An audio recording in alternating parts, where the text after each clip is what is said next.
Ahora sí. Buenos días. Entonces vamos a partir la clase de hoy que va a ser sobre demanda por dinero. Déjame ver el título acá.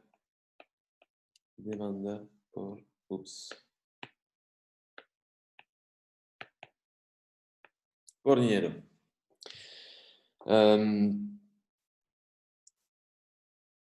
Cuando les hablé de las distintas formas de dinero, una cosa que les dije fue la ventaja del dinero era la liquidez, ¿se acuerdan?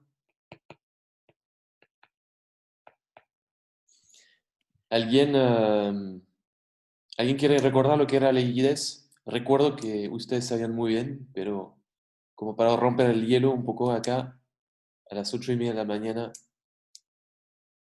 ¿alguien se atrevería a recordarnos lo que era la liquidez, por favor? Un activo que sea fácil de vender y que no pierda como valor. Sí, el hecho de que el activo sea fácil de vender sin pérdida de valor significativo corresponde al concepto de liquidez, sí. Y de hecho, lo que se dice que el activo el más líquido que haya es el dinero, ¿sí? Entonces, es una gran ventaja del dinero de la cual vamos a hablar hoy, la liquidez, ¿sí? Ahora, ¿cuál es la desventaja del dinero? Lo dijimos también un par de veces. ¿Qué no nos da el dinero? ¿Qué nos da otros activos? Espero disculpas. Parece que empieza la época de alergia. Ok, alguien había hablado del chat. Muy bien, Felipe. Gracias, Catalina. Nos da intereses que no nos dan otros activos.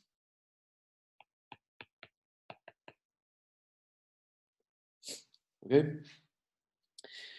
Y entonces, cuando los modelos de los cuales vamos a hablar hoy, la gente entonces va a valorar al dinero. Una de las razones es por su liquidez. Sin embargo, la liquidez va a tener un costo y hablaremos de costo de oportunidad del dinero. Y este costo de oportunidad van a ser justamente esos intereses que se pierden al tener su riqueza como dinero y no, por ejemplo, como fondos mutuos, invento. ¿Ok? Esto es como que el trade-off principal en el cual nos vamos a enfocar hoy. Um, este trade-off ya fue enfatizado por parte de los keynesianos, ¿no? Entonces, ¿se acuerdan de los keynesianos?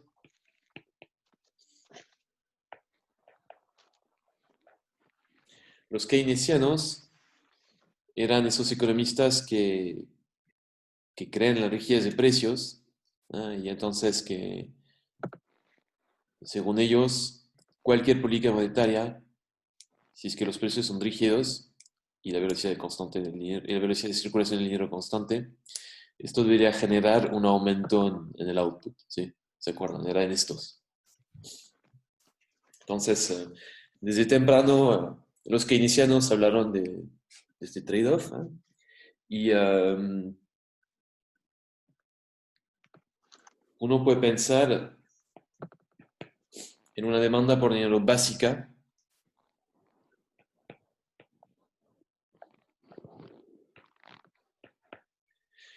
que sería dada por la siguiente ecuación, ¿no?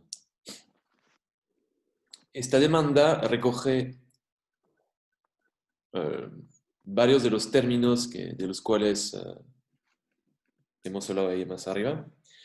Entonces, como ven, va a depender del nivel de precio, que es P.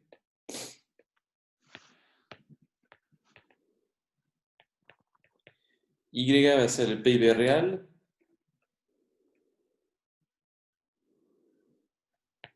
Y la tasa de interés nominal. Voy a enfatizar nominal. ¿Ok? L es una función decreciente.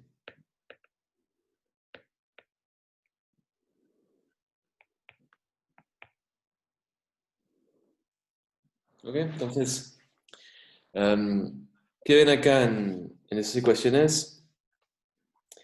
Em, esta demanda keynesiana de la cual estamos hablando va a depender positivamente del nivel de precio multiplicado por el PIB real. ¿Ya? ¿Esto qué sería P por Y?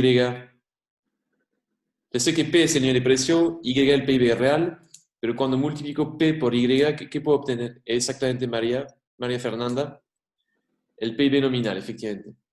¿Se acuerdan? El real era lo- la producción en cantidades que se produce, y si lo multiplico por el nivel de precio, ya no tengo cantidades, sino que tengo el valor nominal y obtengo el PIB nominal. Muy bien.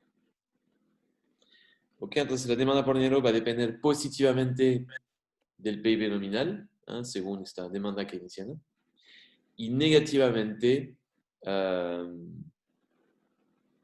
en función de la tasa de interés nominal.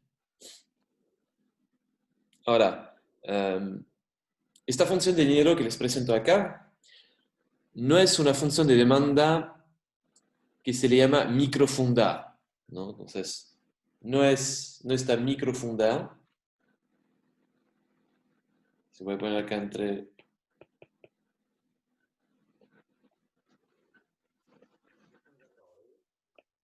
Mm, ¿Alguien sabe lo que significa microfundada? ah, me confundí. No, era bueno, no, pero me estoy viendo dormido. No voy a abrir. Ay, te corto, lo siento. No veo el nombre. ¿Alguien se acuerda qué significa microfundada? O quizá no saben.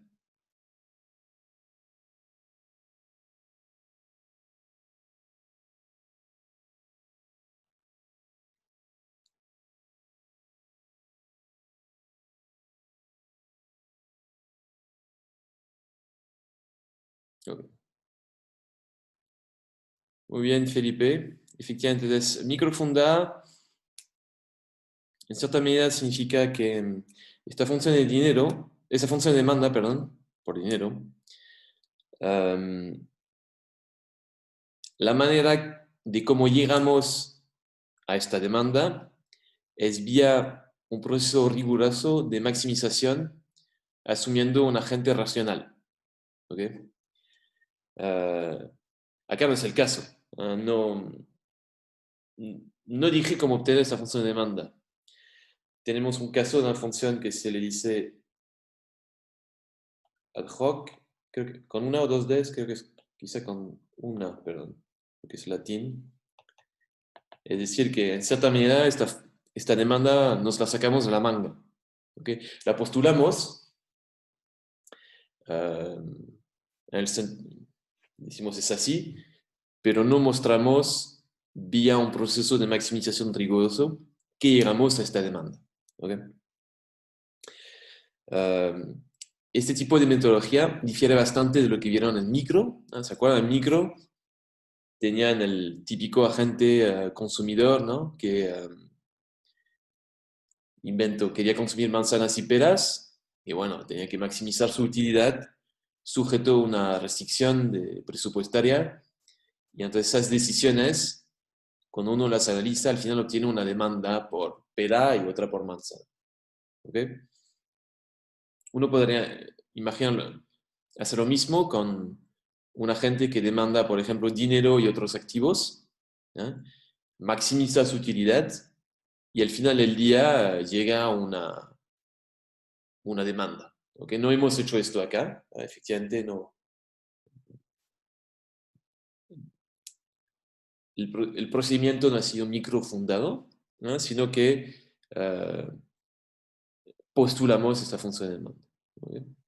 ¿Por qué digo esto? Porque en lo que vamos a ver después, veremos justamente maneras un poco más rigurosas de obtener funciones de demanda. Eh, Acá no, pero ya estamos empezando a ver el trade-off más importante que nos importa. Entonces, ven, por un lado, va a ser creciente en la cantidad de dinero, el PIB nominal. y va a ser decreciente en la tasa de interés. ¿Vale?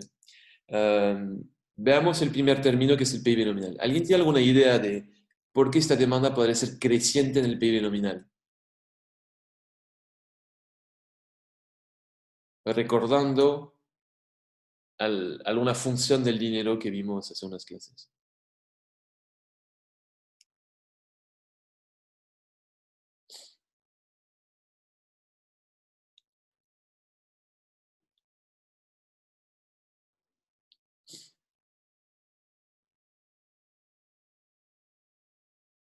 Exactamente, Pedro. Efectivamente, entonces Pedro nos dice por la necesidad de hacer intercambios. ¿Ya? Efectivamente, ¿por qué usamos el dinero? Porque queremos intercambiar, ¿no? Ahora, ¿cuánto vamos a intercambiar? Bueno, va a depender de dos cosas. ¿Cuánto dinero necesitamos para intercambiar? Va a depender de dos cosas. Va a depender de cuántas transacciones vamos a ejecutar. ¿Sí?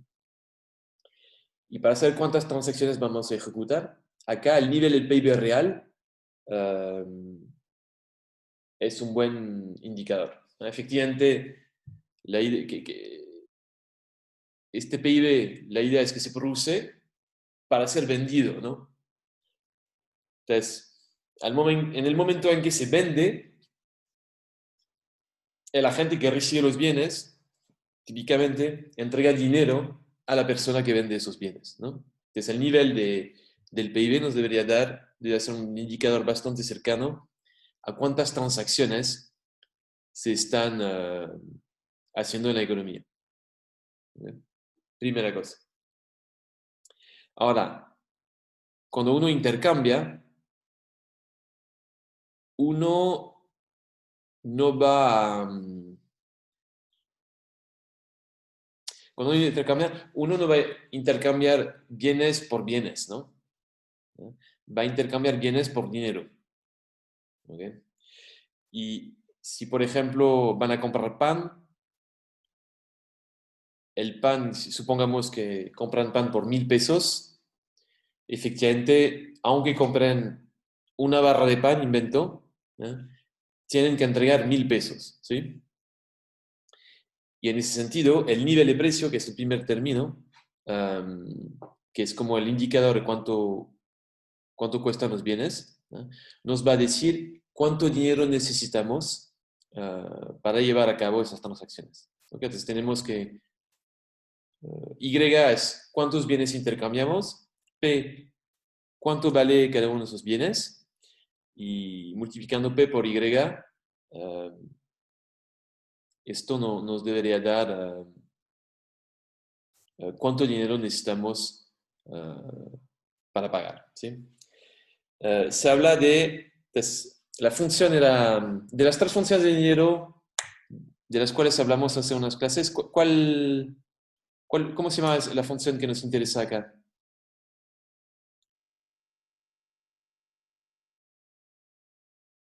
¿Alguien se acuerda? Había tres funciones. Una era unidad de cuenta, otra era depósito de valor y la tercera medio de cambio. Muy bien. Entonces hablamos de la función de medio de cambio, es la que nos interesa acá. ¿Eh? Y alguna gente habla de demanda por dinero por motivo de transacción. Otra expresión que pueden encontrar en los libros. Motivo de transacción. ¿Okay? Y este motivo lo refleja ahí el PIB nominal. ¿Okay? Ahora, bueno, uno puede hacer críticas porque el PIB nominal, efectivamente, acuérdense, el PIB, hay como muchas transacciones que no están, si uno considera bienes intermediarios, el PIB muchas veces no incluye esos bienes intermediarios y seguramente se intercambian, entonces no es el mejor indicador que haya, pero bueno, es una mina de producción y debería estar muy cercano a cuántas transacciones se ejecutan. Ok, ahora, ¿por qué va a ser una función decreciente en la tasa de interés? Seguramente ya lo hemos dicho, pero sí, ya lo hemos dicho, pero si lo quieren recordar. ¿Por qué la demanda por dinero debe ser decreciente en la tasa de interés?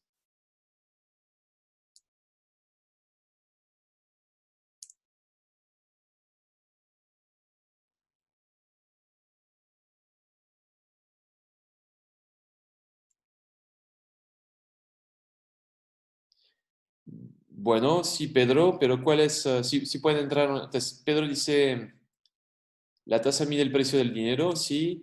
María Fernanda dice, es el costo de oportunidad, exactamente. ¿Y cuál es la idea? ¿Por qué es el costo de oportunidad? Sé que lo he dicho ya una vez, pero si lo pueden recordar, si pueden entrar un poco más en el detalle. Quizás porque si hay mayor tasa de interés es menos como conveniente tener el dinero líquido. Sí, y la alternativa acá sería tenerlo. Sé que es una pregunta simple, pero a veces entrar mucho en los detalles ayuda. ¿Cuál es la Tenerlo alternativa? como, Ahí dice Matías en el chat, porque la tasa depende de los bonos que compra el Banco Central. Eh, sí, bueno, efectivamente, en lugar de tenerlo como dinero, uno lo puede tener como cualquier activo menos líquido, efectivamente, como bien han dicho, y esos activos podrían dar un interés que no da el dinero. Entonces, en ese sentido, la tasa de interés representa, como bien han dicho ustedes, el costo de oportunidad del dinero. Ahora, una duda es, ¿por qué la tasa de interés nominal? Efectivamente, podría ser la tasa real, ¿no? No sé si se acuerdan, unas clases atrás, hablamos de la identidad de Fisher, ¿no? Identidad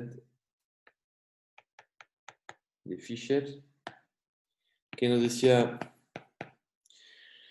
uno más la tasa de interés nominal es igual a uno más la real por uno más la inflación, ¿ok? Y una aproximación es decir que la nominal es más o menos la real más la inflación, ¿sí? Entonces, la tasa de la cual estamos hablando acá es la nominal, es decir, la suma de la real y de la inflación, ¿ok? ¿Por qué tenemos que considerar acá la nominal y no la real, por ejemplo? ¿Alguien tiene alguna idea? Otra manera de reformar lo que acabo de decir es, ¿por qué la tasa de interés nominal es el costo de oportunidad del dinero? ¿Ya? Y la tasa real, básicamente, nos faltaría algo que en este caso es la inflación, ¿no? ¿Por qué necesitamos considerar además la inflación? Quizás es porque la inflación influye como en el nivel de precios y como el nivel de precios también está metido en la identidad como para que todo quede como en la misma unidad, por decirlo de alguna manera. Ah, entonces, no tiene que ver con unidad de medición acá. Específicamente porque la inflación es parte del costo de oportunidad. Entonces, si quieren, porque a mayor inflación, el dinero pierde su valor. Si quieren, es una manera de reformular esas ecuaciones.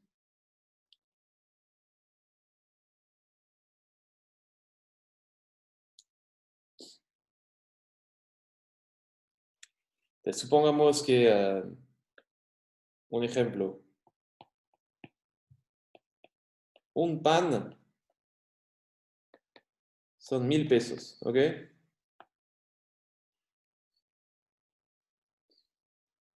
Y uno tiene un dinero y tiene 2.000 pesos, ¿ok? ¿Cuántos panes puede comprar? Puede comprar 2 panes, ¿sí?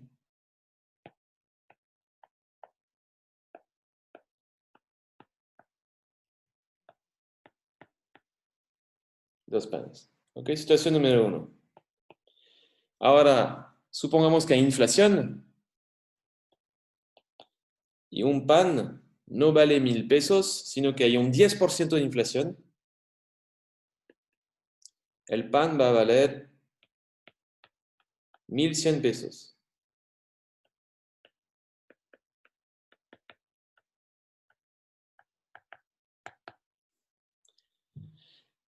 con esos 2.000 pesos, ¿cuántos panes puedo comprar?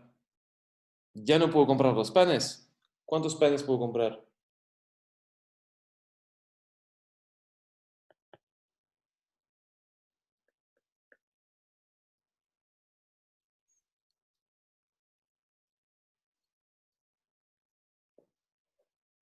Básicamente hay que restar el 10% a 2 y debería ser como 1,8 por ahí. Hacen 2.000, dividido por 1.100 y les da 1,82. ¿Sí? Entonces uno puede comprar 1,82 panes.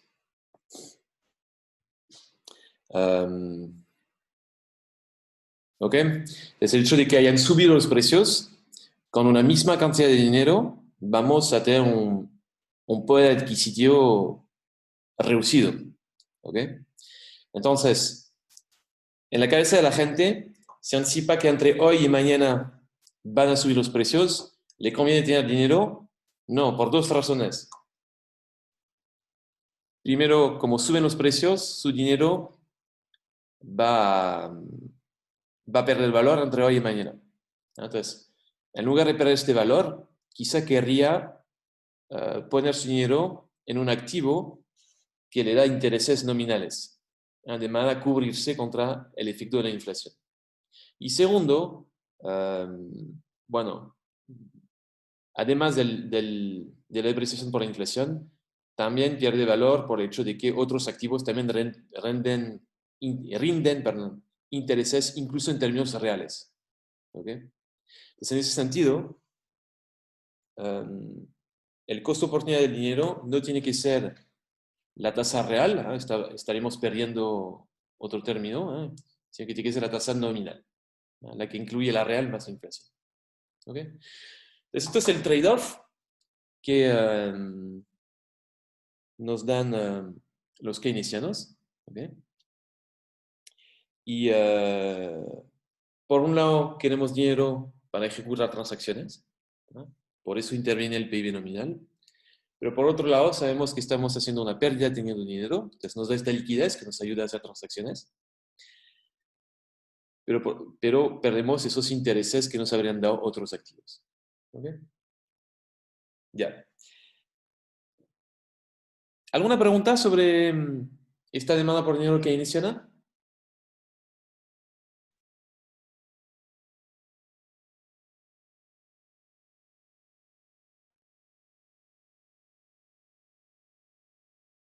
Ok. Bueno, vamos a ver ahora. No lo entendí, me dice Gonzalo. ¿Qué no entendiste? Ah, es una función. Él es una función, lo importante es que acá es decreciente. Entonces, una función que es función de la tasa nominal, ¿ya? Y es decreciente porque queremos hablar del efecto negativo que tiene la tasa de interés sobre el costo, sobre la demanda. ¿Ya? Como eso. Entonces, lo repito igual por si alguien no... al tener mayor tasa de interés, mayor costo de oportunidad, y por lo tanto la gente debe pedir menos dinero. Él no tiene que ver con el trabajo. No, nada que ver con el trabajo. No. Porque sería L, es liquidez, ¿no? Entonces, al final, como estamos recogiendo el trade-off entre liquidez y intereses, bueno, se les ocurrió la dotación L. Pero... Ok, ¿se acuerdan de la ecuación? Entonces, les había dado una identidad de la teoría cuantitativa del dinero. Ups.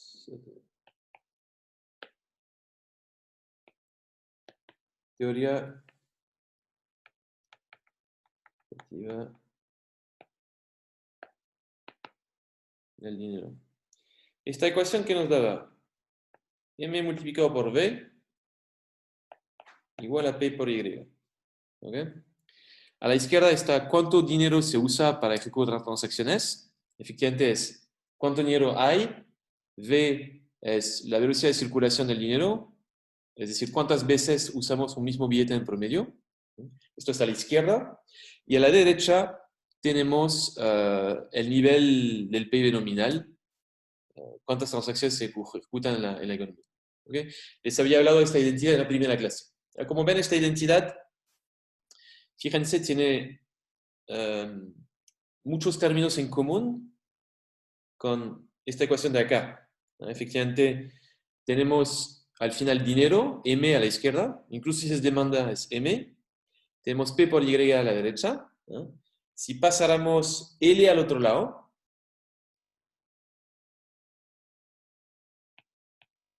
es como si tuviésemos, pues un 1.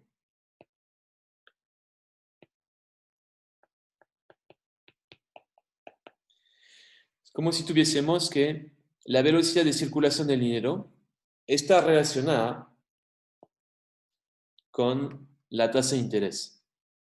¿Ok? Y un poco cuál es la intuición acá. Bueno, si la tasa de interés es alta, la velocidad de circulación del dinero debería ser alta. Y la idea es que como se demanda poco dinero y que la gente quiere cobrar esos intereses, naturalmente el dinero va a circular más rápidamente y se van a usar un mismo billete como que más veces en promedio. ¿Okay? Entonces ven que hay una relación cercana. Bueno, digamos, una implicancia de lo que hemos visto sugiere que hay una relación cercana entre esta velocidad de circulación del dinero y la tasa de interés. Y según cuánto es el costo de oportunidad, vamos a querer quizá hacer que circule el dinero más rápidamente en la economía o menos. Ok, entonces en lo que nos queda de tiempo en la clase de hoy, profe, esto último no lo entendí. Ok. Entonces, Diego, tú entendiste cómo llegar a esta comparación, ¿no? Sí. Tú entendiste cómo llegar a estas dos ecuaciones, ¿no? No.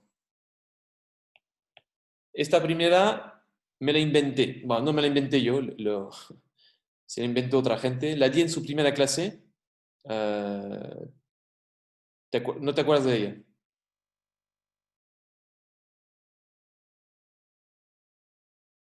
Ah, sí, sí, te acuerdas. Ok. Esa es la primera. Y esta segunda, básicamente, ¿qué tenía arriba? Tenía que la demanda por dinero era PY por L de I, ¿cierto? Si paso el L al otro lado, obtengo esta ecuación de acá. ¿Ok? Entonces, así llegó a esta otra ecuación. ¿Ok? Y si comparas esta otra ecuación con la de la teoría cuantitativa,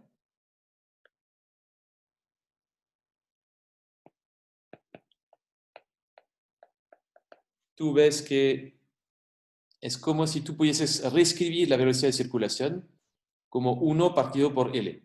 Efectivamente, hay muchos términos en común, ¿no? Me cambia de color. El P está acá, acá, Y está acá, acá. M está acá, M está acá. Lo único que queda es V y 1 sobre L. ¿Okay? Entonces, pues, puedes deducir estas dos relaciones que V es igual a la inversa de la función L. ¿Okay? Entonces, matemáticamente hablando, tú entiendes cómo llegué a esto, Diego, ¿cierto? No he hablado de economía aún, pero la matemática la entendiste, ¿no? Sí, excelente. Okay. Ahora, recordamos, L era una función decreciente en la tasa nominal, ¿cierto? Por lo tanto, estamos diciendo acá que V es creciente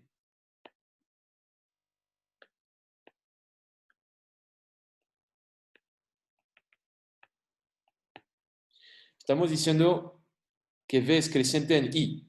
¿Ok? ¿Y cuál es la idea? Es que efectivamente dijimos que I, el costo de oportunidad. ¿Ok? Cuando el costo de oportunidad es alto, la gente no quiere tener dinero. ¿Ok? La gente no quiere tener dinero porque justamente prefiere tener activos que entregan intereses. Y como no quiere tener dinero, si quieren, como hay poco dinero en circulación, poniéndolo de esta manera, la gente en promedio va a tener que usar más veces un mismo billete para ejecutar transacciones. Así de simple. ¿Okay? Entonces, digamos, supongamos que tenemos 1.000 pesos, el pan cuesta 1.000. Bueno, vamos a tener que usar un billete de 1.000 para comprar el pan. ¿Okay? Pero si de repente no tenemos 1.000 pesos, tenemos 500, bueno, nuestros billetes los vamos a tener que usar 2 veces para comprar el pan. ¿Okay? Eso es la intuición. De nada, Diego. Ok. Entonces, en lo que nos queda de tiempo en la clase de hoy, les voy a presentar teorías más microfundadas que permiten obtener demandas por dinero. Entonces, el propósito va a ser muy cercano, entonces, las ideas van a ser muy cercanas. Vamos a hablar de este trade-off entre liquidez y intereses, pero la manera de cómo vamos a obtener esas demandas no va a ser de una manera ad hoc, como acá, como esta demanda acá inicial, sino que las vamos a obtener considerando un proceso de maximización riguroso, o más riguroso que este, asumiendo un supuesto de racionalidad de los agentes. Y el primer modelo de demanda que vamos a considerar va a ser el modelo de Baumol-Tobin.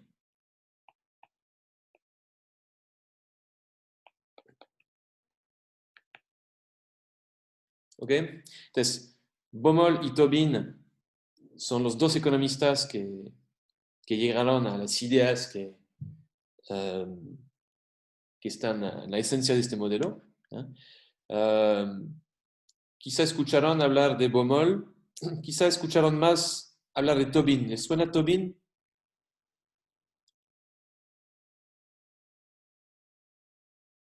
Sí. Agustín, para responder a tu pregunta, sí. Y Fernanda, no sé si responde a Agustín o me responde a mí.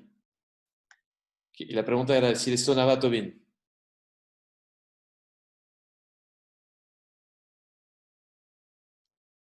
Tobin por la Q. Efectivamente, es cierto que lo ven en macro 1. Sí, en macro 1, sí. La Q de Tobin es el mismo Tobin, exactamente. ¿Okay? Se me había olvidado que veían esto en macro 1, pero tienes toda la razón, Matías. Es el mismo Tobin. Yo lo decía porque es popular en los medios altermundialistas, Tobin a veces.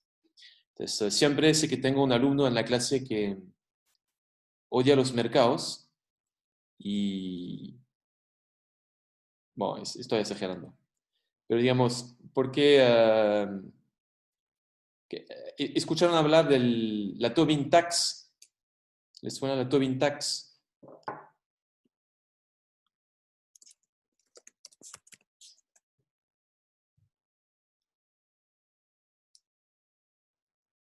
A Gonzalo no le suena. Quizá era más popular en mi juventud y no tanto hoy día. Entonces, básicamente Tobin, en algún momento a él le preocupaban la fluctuación demasiado fuerte del tipo de cambio. ¿Okay? Efectivamente, si se deprecia mucho el dinero, una desventaja es que, bueno, se reduce el poder de compra de la economía. Entonces, si de repente cae el peso, lo vieron, ¿no? En el estallido social, ¿no? El año pasado, se había caído el peso y seguramente alguno de ustedes estaba pensando si comprar algo en Amazon o no, y no sabía muy bien si comprarlo, porque por un lado ya se había depreciado el peso, tenía miedo de que se depreciara más, en tal caso habría que comprar en el momento, o quizá el peso iba a volver a un nivel más normal. ¿Sí? Como para decir que no nos gusta que se deprecie el peso cuando uno compra afuera. ¿Ya? Bueno, esto es para comprar cosas en Amazon, pero en realidad esto puede impactar la economía, si es que pensamos que la economía, por ejemplo, tiene que comprar bienes intermediarios de afuera, esto también puede tener un efecto significativo sobre los costos de una empresa. Y básicamente a Tobin no le gustaba que el tipo de cambio fluctuara demasiado, ¿okay? Y sugería que esto era consecuencia de especulaciones sobre el mercado internacional. ¿Okay? Entonces lo que dijo Tobin es que para limitar la especulación en el mercado internacional, ¿no? Una posibilidad era poner un impuesto a las transacciones de divisas. ¿Okay? Y efectivamente, si hubiese un impuesto, la gente no compraría divisas para especular, sino que quizá compraría divisas porque tiene una razón profunda que no es la especulación. Y quizá sin especulación tendríamos, digamos, menos caídas de la moneda de algunos países. Entonces, esto fue la justificación que daba Tobin y se conoce este impuesto como la Tobin Tax debido a él. ¿Okay? Entonces, se ha dado en otros contextos que no es necesariamente el mercado internacional. Alguna gente ha extendido este argumento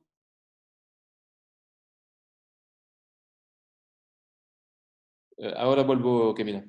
Ha extendido este argumento en las épocas más modernas, quizá en mi juventud, diciendo que hay que imponer un impuesto sobre las transacciones en el mercado financiero. Es un argumento popular en medios como antimercado, digamos. Y se basa en las ideas de Tobin muchas veces la gente cuando quiere intentar fundamentar un poco más sus argumentos. Camila nos pregunta, profe, no entiendo cuál sería el problema de que existan muchas transacciones de divisas. Entonces, ok, esto lo dice Tobin, no lo digo yo. Disclaimer. No, básicamente a él le preocupaba no la cantidad de transacciones, ¿ya? Sino que le preocupaba la especulación. ¿Okay? Entonces, verán en macro 3 que puede haber crisis cambiarias de un país. ¿Okay? Es decir, que se deprecia mucho su moneda. ¿Okay? Y en particular, parte de depreciación, lo que viven en Argentina, por ejemplo, parte de depreciación es que la gente no quiere tener el dinero porque tiene miedo de que se vaya a depreciar más. Entonces, uno tiene miedo de que su dinero va a perder valor, entonces vende su dinero, pero como vende el dinero, el dinero pierde valor. Y entramos en un círculo vicioso en que la gente se va deshaciendo de sus pesos. Esto deprecia el peso y entonces la gente tiene como más incentivos en deshacerse de sus pesos, si quieren. ¿Okay? Y entonces la moneda pierde su valor y el poder, digamos, poder de compra de la economía, si quieren, se ve afectado al momento de comprar afuera. ¿Okay? Y uno podría, lo que decía Tobin es que la especulación puede llevar a este tipo de comportamiento. ¿Okay? Entonces, cuando pensamos que las cosas van bien, compramos de la divisa. Entonces, si el dólar va a subir, hoy vamos a querer comprar dólar. Si el dólar va a bajar, hoy vamos a comprar pesos. ¿Okay? Y supongamos que pensamos que el dólar va a subir, diciendo mañana va a caer el peso, vendemos pesos, y si la gente se vuelve loca, quizá va a vender más pesos pensando que se va a depreciar más, y al final puede que el peso se deprecie más de lo normal, y esto debido a la especulación. ¿Okay? Si eso fuese cierto, una recomendación de Tobin fue imponer un impuesto. ¿Okay? No sé si respondo a tu pregunta, Camila.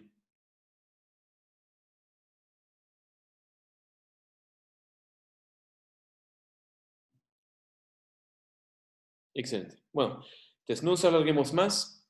Hablemos del modelo de Baumol-Tobin. ¿Okay? La idea del modelo es la siguiente. vamos a tener una gente que tiene cierta cantidad de dinero, que vamos a llamar Y. ¿Ok? Más bien es una necesidad de gastos de Y.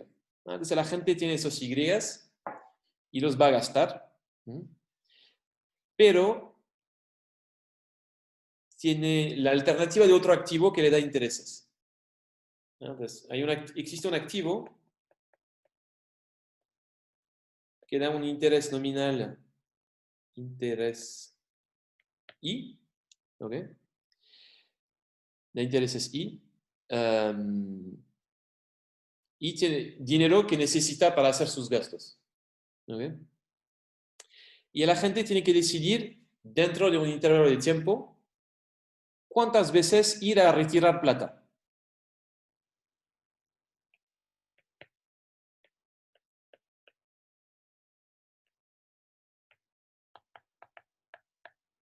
¿Ok? Entonces, ¿cuál es la idea? Supongamos que va a retirar plata una sola vez. Si va a retirar plata una sola vez, tenemos este intervalo de tiempo, acá voy a poner tiempo, de un intervalo de medida 1. Supongamos que retira todo Y. El supuesto que hacen Baumol y Tobin es que el gasto va a ser como uniforme en el tiempo. Entonces, acá en el eje de las Is tenemos cuánto dinero tiene la gente en su bolsillo.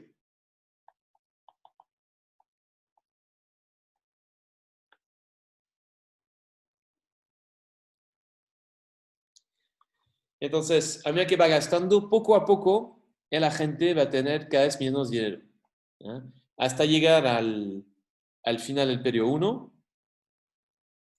en que habrá gastado todo su dinero. ¿Okay? Esto es si decide retirar todo Y. ¿Okay? Pero existe una alternativa que es, por ejemplo, sería un retiro, un n igual a 1, si quieren. N igual a 1 sería esto. Retira el dinero una vez.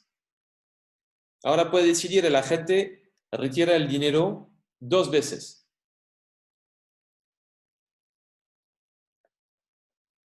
Es decir, va a retirar una primera vez para gastar durante el intervalo entre 0 y 1 medio. Y después va a retirar una segunda vez para el segundo intervalo de tiempo.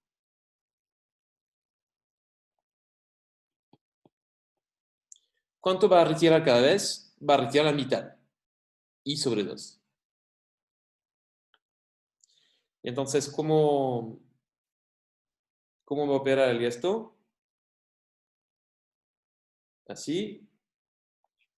Y después de nuevo de la misma manera. ¿Ok? Esto sería cuánto dinero tiene la gente en el bolsillo si decide retirar 2 veces dinero. Entonces, a medida que se lo va gastando, se va el dinero. Y cuando uno llega al momento 1 medio en el intervalo, vuelve a sacar una segunda vez. Entonces en verde sería n igual a 2. En naranjo era n igual a 1. ¿Ya entendieron? Podemos hacer n igual a 3. Sería fácil. N igual a 3. Tiempo. Dinero. Y sobre 3. 1 tercio. 2 tercios. N igual a 3. Se gasta poco a poco. Vuelve a sacar. Gasta poco a poco. Vuelve a sacar, etcétera, etcétera. ¿Okay? Y pueden hacer el n general. Entonces, con un n en general,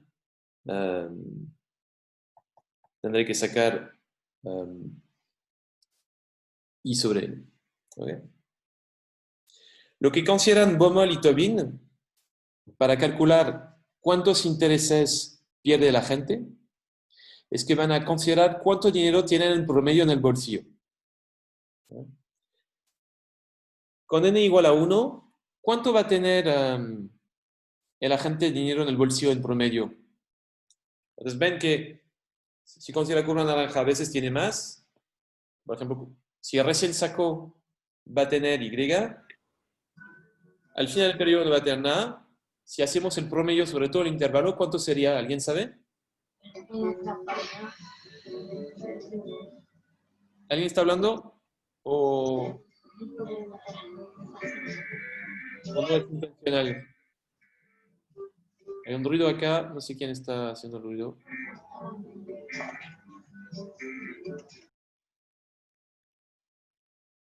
Ya cortaron. Muy bien, gracias. ¿Alguien me puede decir el caso de n igual a 1? ¿Cuánto dinero tiene la gente en promedio en el bolsillo?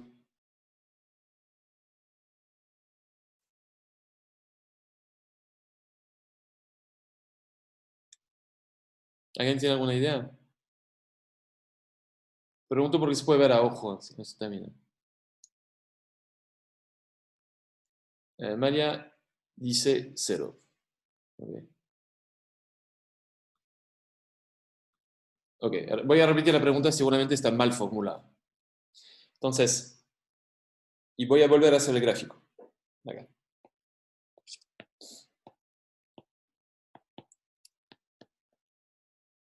Él saca, tiene al principio Y, ¿ok? Tiene Y al principio. Pero no va a tener Y siempre. Poco a poco se va a ir el dinero a medida que va gastando.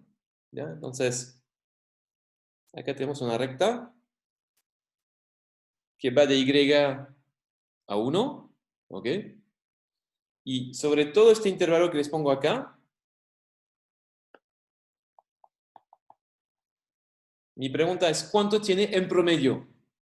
¿Ok? Entonces, por ejemplo, Camila nos dice Y, eso es cierto en el momento en que saca, pero después como lo va sacando, digo, como lo va gastando, y efectivamente, como bien dicen María Fernanda y Felipe, va a ser I sobre 2. ¿No? Entonces, si quisieran hacerlo matemáticamente, tendrían que considerar una distribución uniforme, pero se puede ver a ojo. ¿No? A veces estamos un poco arriba de Y, digamos, estamos cerca de Y, al final estamos cerca de 0. En promedio, vamos a tener I sobre 2. Así que, si estoy de acuerdo con Fernanda y Felipe, en promedio vamos a tener I sobre 2. Y es la cantidad de dinero promedio que va a considerar Baumol y Tobin, ¿no? Entonces, el promedio acá, esto es un promedio de I sobre 2. Si sacara dinero 2 veces, ¿cuánto sería el promedio? Dije I, ¿eh? Muy bien, Fernanda, sería I sobre 4. Y de manera general, si tengo n retiros, ¿en cuánto será el promedio de cuánto dinero tiene la gente en el bolsillo? Sería I sobre 2n. ¿Sí? Entonces tengo que dividir por 2, básicamente. Eso es la idea. ¿Ok? Entonces lo que dicen Baumol y Tobin, pensando en el costo de oportunidad del dinero, ellos van a decir, bueno, si retira a la gente n veces, ¿cuántos intereses va a perder la gente? I sobre 2n multiplicado por I. ¿Okay? Ellos hacen este supuesto en cierta medida. ¿Okay? Y entonces, se hacen la pregunta, ¿cuál es la cantidad de retiro óptima que puede hacer a la gente? Y la manera de cómo lo van a hacer es minimizando un costo,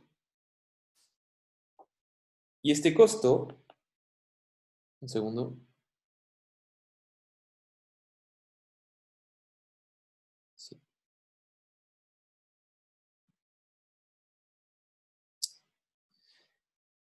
Y este costo va a tener dos componentes.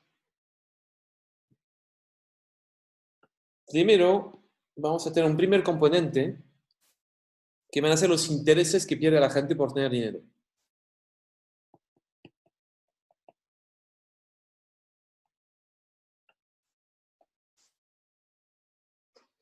Pero además consideran un segundo tipo de costo, que es un costo fijo al momento de sacar. Entonces, van a suponer que sacar implica un costo fijo Z.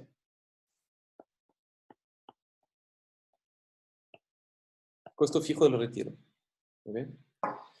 Hay que entender que Bommel y Tobin vivían en una época en que el sector bancario no estaba tan desarrollado como hoy día, ¿no? Entonces, es cierto que hoy día es relativamente fácil sacar plata, ¿no? Entonces, si tenemos un cajero cerca, uno va y en un minuto puede obtener dinero. ¿Ok? En esa época, quizá no había cajeros a veces, ¿no? Entonces, no había tantos cajeros como hoy. Uno tenía que ir al banco a retirar dinero. ¿Ok? En el banco tenía que hacer fila y después de hacer la fila podían retirar el dinero. Entonces, de cierta manera era muy costoso para los agentes ir a retirar dinero, ¿no? Porque uno perdía bastante tiempo en retirar dinero. Entonces, no es que perdía plata, sino que perdía tiempo. Como saben, con el tiempo podemos hacer un montón de cosas, podemos trabajar, podemos disfrutar la vida, etcétera, etcétera. ¿Okay? Entonces, ellos como que sufrían más el costo fijo de retirar dinero que lo que estamos sufriéndolo hoy día. ¿Okay? Ahora, hoy día también puede pasar lo mismo.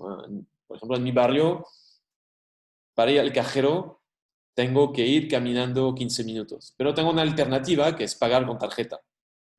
Si quiero comprar online, pago con tarjeta y no tengo por qué ir a retirar dinero. Ellos no tenían esta opción en esa época. ¿Okay? Entonces tenían muy presente este costo fijo que uno tiene que sufrir en cierta medida al momento de retirar dinero. ¿Okay? Entonces lo que dicen es que, como ven, por un lado, si hago muchos retiros, una ventaja es que en promedio voy a tener poco dinero en el bolsillo y por lo tanto voy a perder pocos intereses. Pero por otro lado, si hago muchos dineros, voy a tener que ir muchas veces al banco y, y voy a perder mucho tiempo si quiero. ¿Okay? Gonzalo nos habló de costo de transacción. Seguramente hizo la pregunta hace un rato y no sé en qué contexto la hizo. Pero este costo fijo que les he puesto acá es el costo, no es un costo por intercambiar bienes. Ah, sí, cierto que existen esos costos también. ¿Okay? Es cierto que hoy día no tanto, pero hace 10 años atrás, ¿no? Cuando yo llegué a Chile, estaba este impuesto de, ¿cómo se llama? Estampilla, creo, no me acuerdo. Que era efectivamente algo que uno tiene que pagar cada vez que hacía cierta transacción con el banco, ¿no? Ah, no sé si era el caso hoy día en España, por ejemplo, cuando uno retiraba, era del Santander y retiraba el Banco del Bilbao, por ejemplo, tenía que pagar también plata. Antes hay costos por sacar plata de otro banco. Entonces existen esas cosas. Efectivamente puede haber también costos de transacción al momento de sacar dinero. Eso es cierto. Pero es cierto que también van desapareciendo también esas cosas. Ok, entonces se entiende el trade-off. Si hago muchos retiros, pierdo pocos intereses, pero tengo que ir muchas veces al banco, eso no me gusta. ¿Okay? Entonces, vamos a determinar el n óptimo. ¿Qué tengo que hacer para determinar el n óptimo? Ya saben, una manera es derivar esta expresión con respecto a n e igualar la derivada a 0. Entonces, hagámoslo. Si derivo con respecto a n, bueno, ven que estoy multiplicando por i y dividido por 2. La derivada de una inversa. ¿Alguien se acuerda cómo era la derivada de una inversa? Tenemos la inversa de n acá.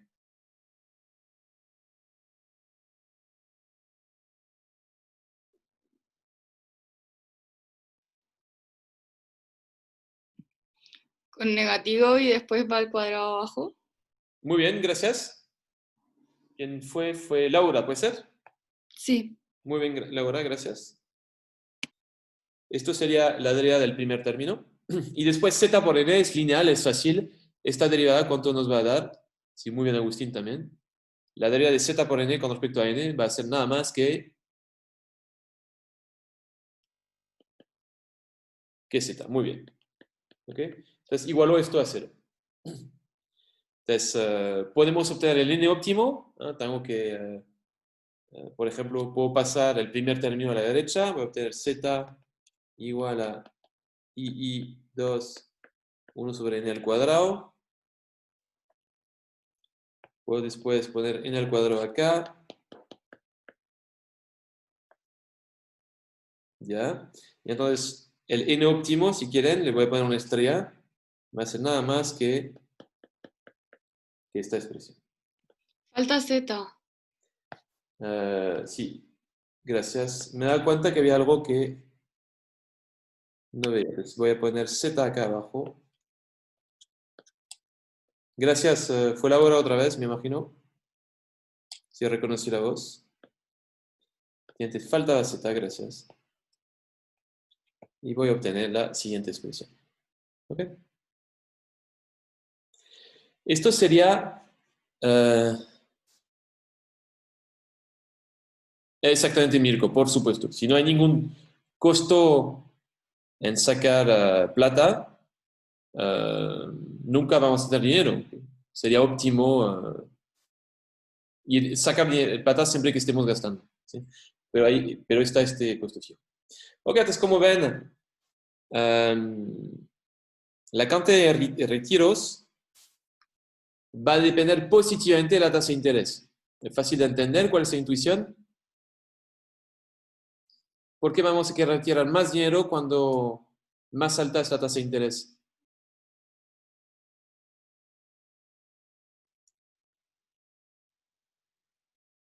¿Alguien tiene alguna idea?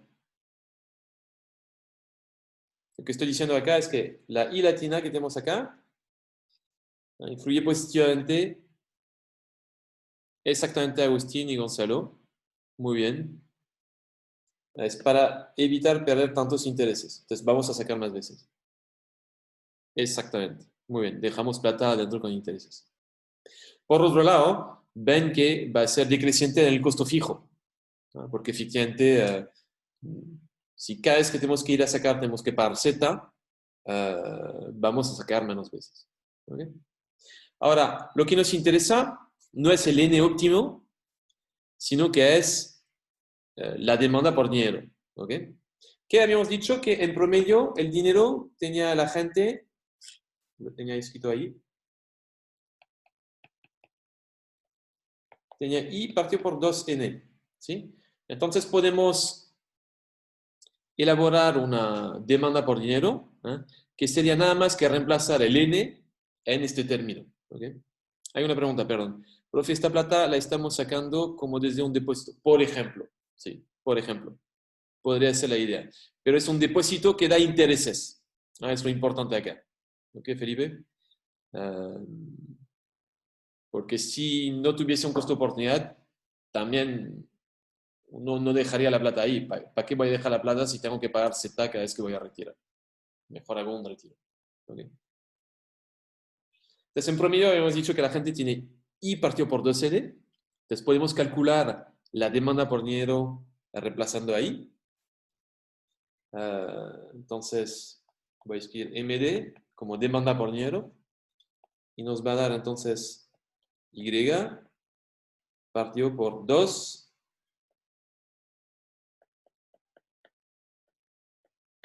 2Z. ¿Ok? Entonces, podemos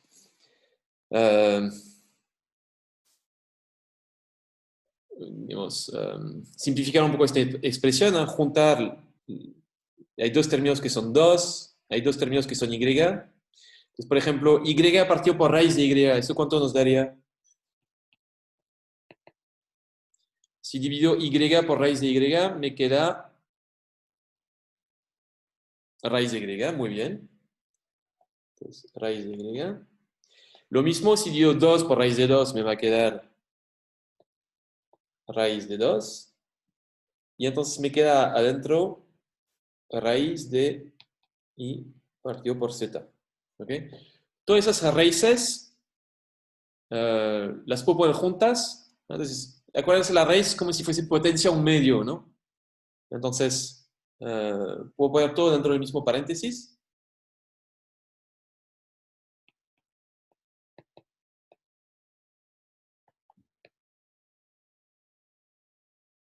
No sé si me perdí un poco o falta un 2. Vuelvo para atrás si quieres. Ya. ¿Esto lo entendiste? ¿Quién me preguntó? ¿Fue Laura otra vez? ¿Esto entendiste Sí. esto lo Lo entendiste? de Y perfecto, sí, pero ahí está, abajo en el denominador tenemos 2, 1 Mira, partido. A hay ver. un 2 acá Ah, ya, ya, y hay perfecto. otro 2 acá, ¿cierto? Sí, Es cuando no, divides ya en 2 entendí. por raíz de 2, te da raíz de 2. ¿Sí? Sí, lo mismo que ahí. Sí, exactamente. Sí, seguramente por eso fui rápido sobre esto, porque como era el mismo tipo de cálculo. Entonces puedo poner todas esas raíces en el mismo paréntesis, si quieren. Y voy a obtener 2 abajo. Y incluso el z lo puedo dejar arriba, como estoy dividiendo abajo. Puedo poner i y z. ¿Vale?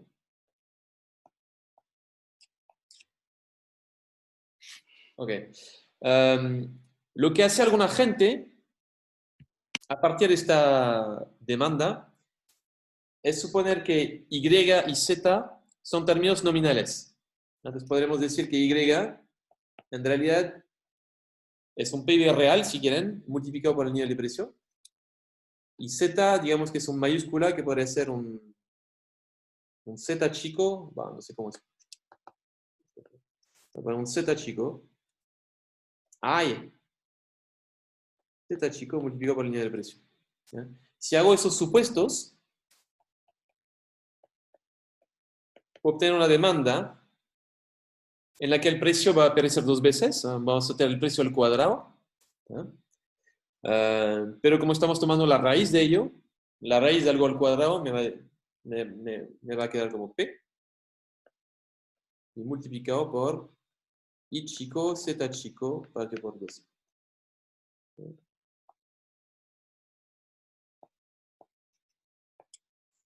Y entonces esto sería mi demanda por dinero. ¿Ok? Como ven, esta demanda es creciente al nivel de precio. ¿No? Otra vez, un motivo de transacción acá. Si necesito muchos pesos para hacer mis compras, pues tengo que llevar muchos pesos conmigo. ¿Ok? Va a ser creciente en cuántos bienes voy a comprar. ¿No? Efectivamente, si tengo que comprar muchos panes, bueno, pues también tengo que llevar muchos panes para comprar mis panes. ¿Es creciente en el costo de transacción?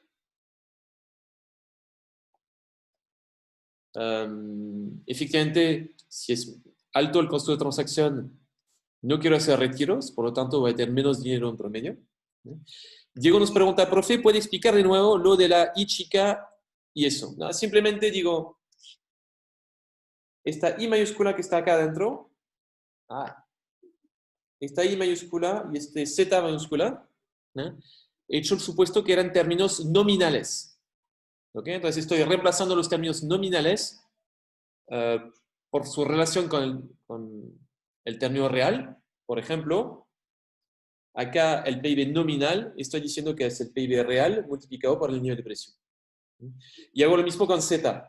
Hago el supuesto que el Z es un término nominal, es un supuesto que se hace. ¿Eh? Podría entender que sea real, pero supongamos que es nominal. En tal caso, entonces, sea el Z real multiplicado por el nivel de precio. Cuando hago esto y que reemplazo una expresión A ahí, puedo obtener una demanda de dinero que va a depender también del nivel de precio. Eso es como la idea. ¿Okay? Entonces, como ven, hay motivos cercanos a lo que vimos con la demanda keynesiana.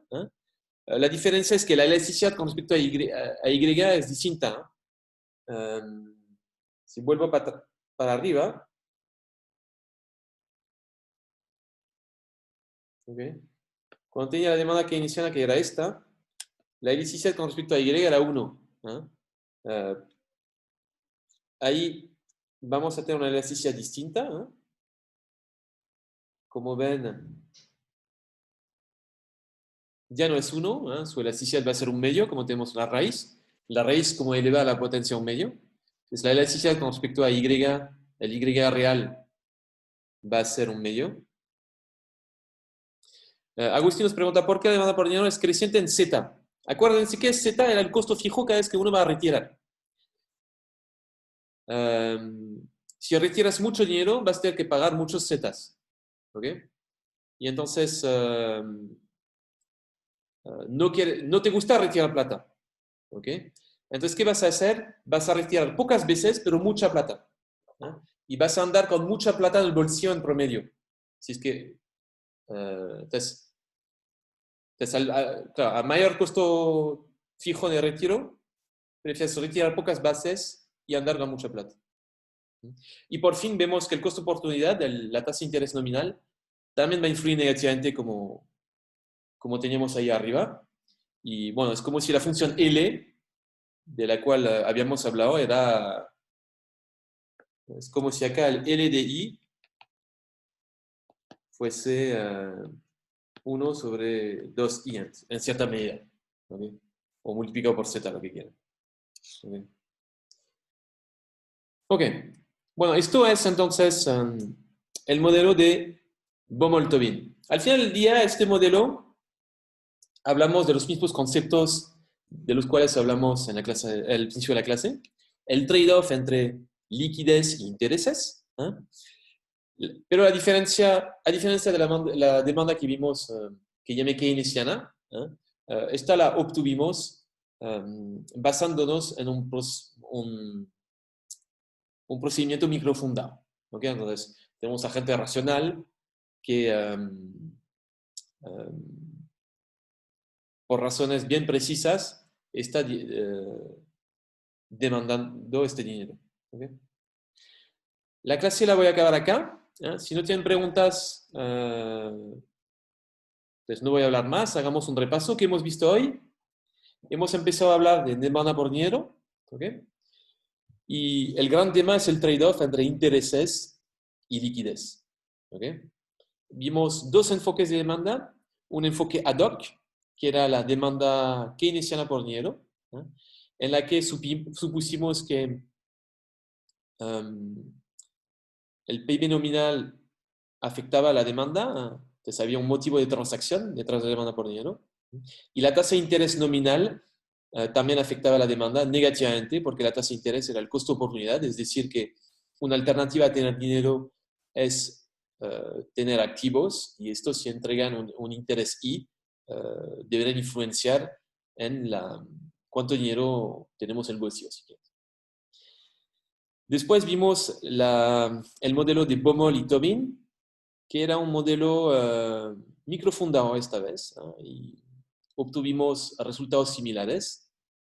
Y la diferencia es que obtuvimos la demanda por un proceso de maximización bien definido, haciendo el supuesto de agentes racionales. ¿Okay? La próxima clase vamos a hablar de otros enfoques de demanda por dinero. Entonces no se acaba hoy.